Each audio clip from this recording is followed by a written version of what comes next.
Hello everyone, welcome back. In this video we will create a simple Spring Boot project using STS from scratch.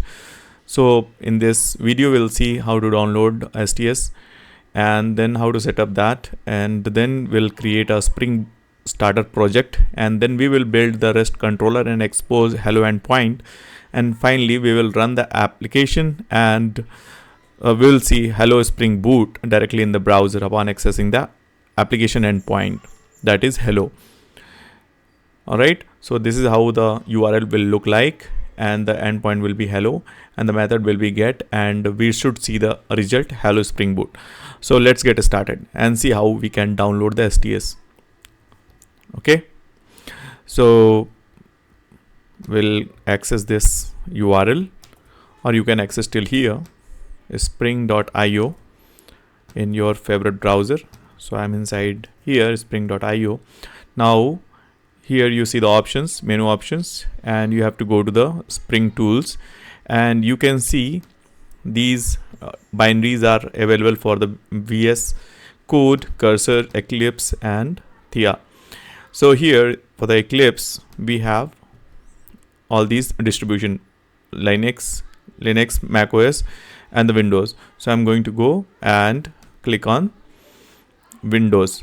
So since I have already downloaded, I will pause this and see I have already downloaded, and that downloading is available here. So I have copied this, okay,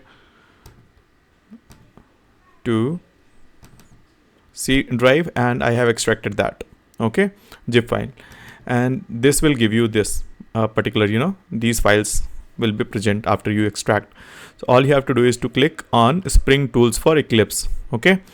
So just click on this and you should see the IDE like this, okay, wherein I have already created one project, and we are going to create the same project for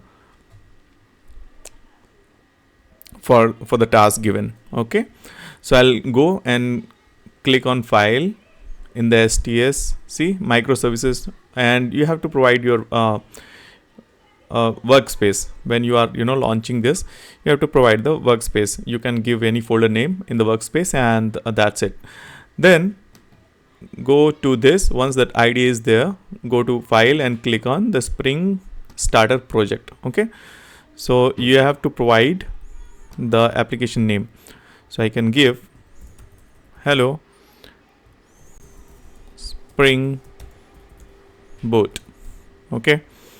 Now you have to choose if type is like Gradle or anything, right? You can go and select the type to Maven, and make sure your Java is installed, okay.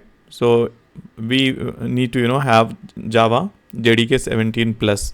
All right, so here whatever you are giving here will get reflected over here, right? So just give the project name and an artifact, make sure these two are in sync, and then give some project package name, okay.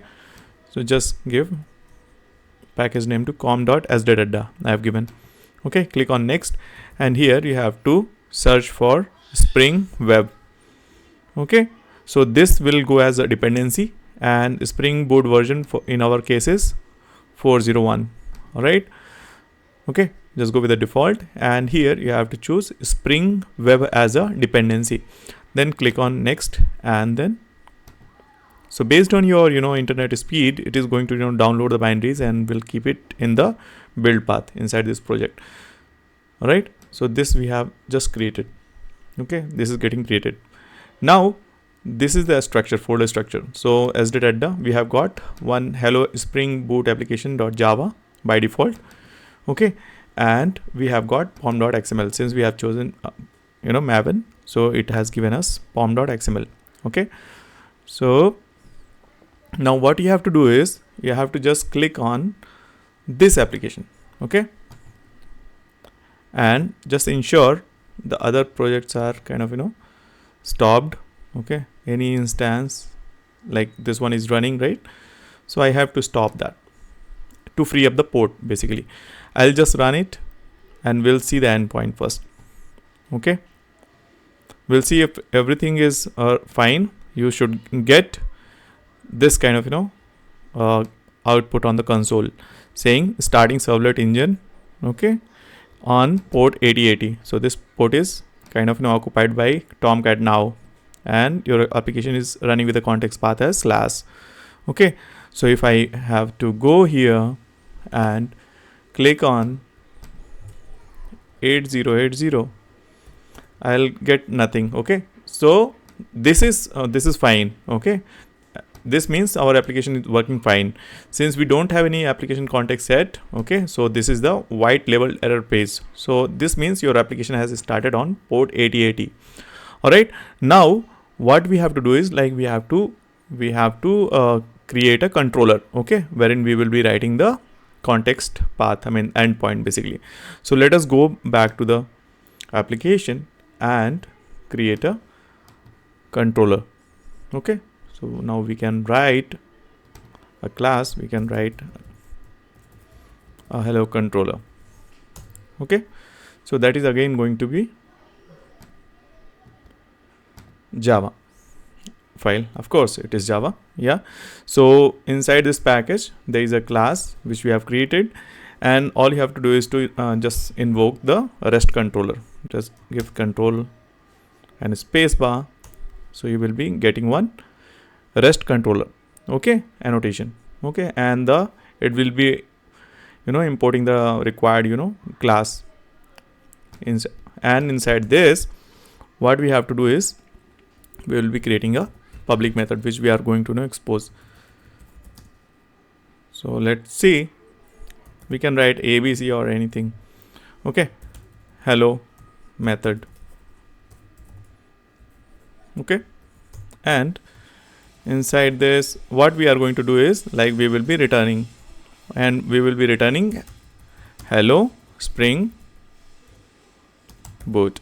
You can give any text of your choice, okay, any string of your choice, and this is perfectly fine. You don't see any error as such, right? Now you have to use the annotation, you have to use the request mapping basically. Okay, so we must map this method to a URL kind of hello, okay, and for get method request. Okay, so we are going to map this method hello method. Okay, we are going to map this hello method with the URL endpoint.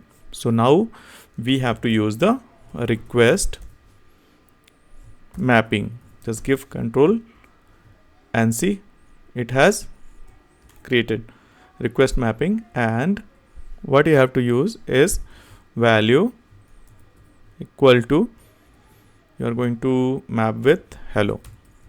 Okay, and method, give a colon and give method should be request method dot get. Okay, request method dot get. You can see all these available method over here, and this should go here, and I will close this. Okay, looks good, right? Now again we have to relaunch the application.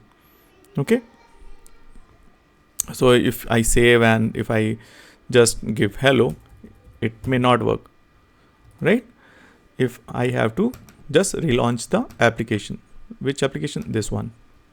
Okay, so since there are two application Spring starter project, so we have to relaunch. Now it has started, and if it is started I should get the hello Spring Boot. Cool, isn't it? Yeah, you are seeing this. I can change it to anything, right? Spring Boot. Welcome to the world of Spring Boot. Okay, so this is very essential. Now again you have to restart. This is very essential in case we are going to learn microservices. So Spring Boot is kind of very, very essential, right, if you are having Java background. So let us run this and see, it has changed. Welcome to the world of Spring Boot. Now here you see one more file called application dot properties. So here the application name is defined, hello Spring Boot. Now if you want to just give the port, right, you can also specify the port over here. So how you would do that? So port specification is nothing but like if you want to your application to run on a different port other than port 8080. So you can define the port here, and for that you have to use the server.port, and I can run my application on the port, any port, okay, 87, and I have to relaunch the application.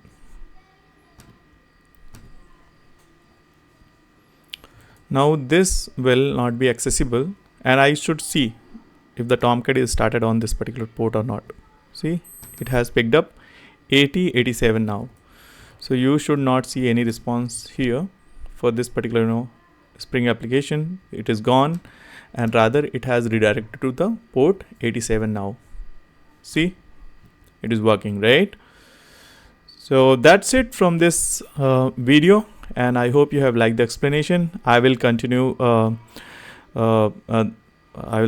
my sessions on the Spring Boot in the next video and in this playlist. So please do like and subscribe to this like this video and subscribe to this channel so that I can upload more and more videos for you. Okay, once again, thank you for watching, and I will see you in the next video. Thank you so much.